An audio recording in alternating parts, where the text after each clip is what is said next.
Lokole Info, Polele.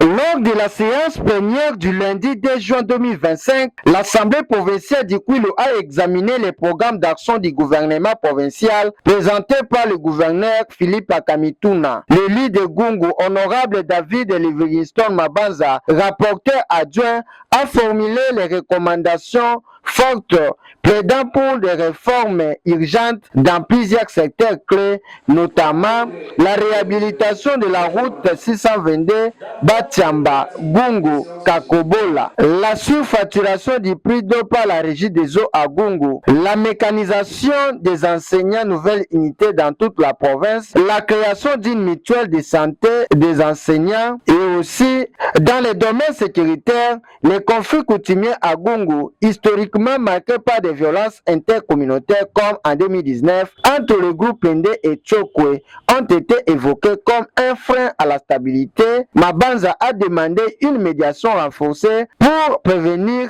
de nouvelles tensions. La route 622 Bachamba, si nous parlons du gouvernement Itundala, gouvernement le professeur Balabala, vous verrez que dans son programme d'action, les routes citées ici, Bagata, Boum, Idiofa, Ifini. Mais la concrétisation a toujours posé problème. Et nous, députés, monsieur le gouverneur, nous sommes taxés de tous les noms. Vous êtes partis faire les ambiances au Parlement, vous ne parlez pas, vous ne faites pas ça. Aujourd'hui, en étant député, nous sommes appelés à faire la vulgarisation de votre programme d'action.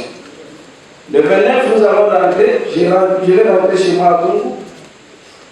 Mais les pères, je vais leur dire, écoutez, le gouverneur nous a promis de réaliser votre rêve en dehors de la route 622 Bachama et Kakobo. Ici, votre prédécesseur a pris des arrêtés normaux de chef coutumier.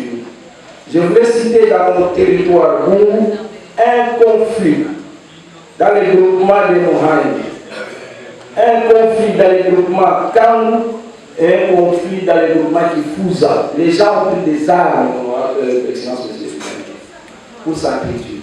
Tout simplement parce que votre prédécesseur qui jouait l'intérim avait pris des arrêtés pour créer des problèmes. Ça a été dit. Alors, président, monsieur l'excellence, monsieur le gouverneur, puisqu'il faut s'adresser à vous, je voulais parler de l'administration publique. Si vous êtes à la page 6, vous parlez de l'ENA. Nous vous demanderons, honorable excellence, monsieur le gouverneur, qu'il y ait sensibilisation aussi dans le territoire. Parce que le constat, c'est qu'à chaque fois qu'il y a un concours de l'ENA, ce sont les villes seulement qui en bénéficient. Donc, les enseignants, quand ils sont payés, l'État retient à la source la contribution des enseignants. Si vous êtes dans les Kassai, je cite l'honorable Guy Mafouta, qui est d'ailleurs le PCA du mutuelle de santé, il a fait développer le Chikapa avec cette structure. Mais chez nous, cela passe inaperçu alors que ça pouvait engager les jeunes et donner de l'emploi dans ces secteurs-là. Donc, si vous pouvez faire ces plaidoyers-là, l'argent est retenu à la source. Aussitôt que l'enseignant est payé, on retient $1. Multiplier les $1 par le nombre des enseignants que nous avons dans notre province, c'est que ça pouvait vous donner. Et c'est quoi la part de la province? Donc, c'est de l'argent qui nous échappe comme ça, vous pouvez y penser aussi. On a parlé de la mécanisation des enseignants.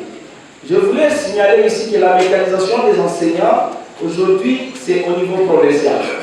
Le gouvernement central ne paye plus les enseignants. Ça ne se fait pas à la province.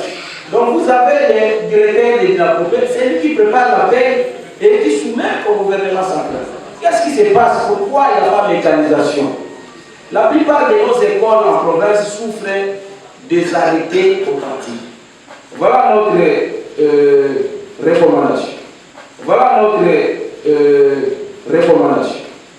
Dans vos prérogatives, Excellence monsieur le gouverneur, vous pouvez prendre les arrêtés provinciaux, identifier ces écoles-là qui souffrent des arrêtés, les identifier et les doter des arrêtés provinciaux que le gouvernement central doit notifier.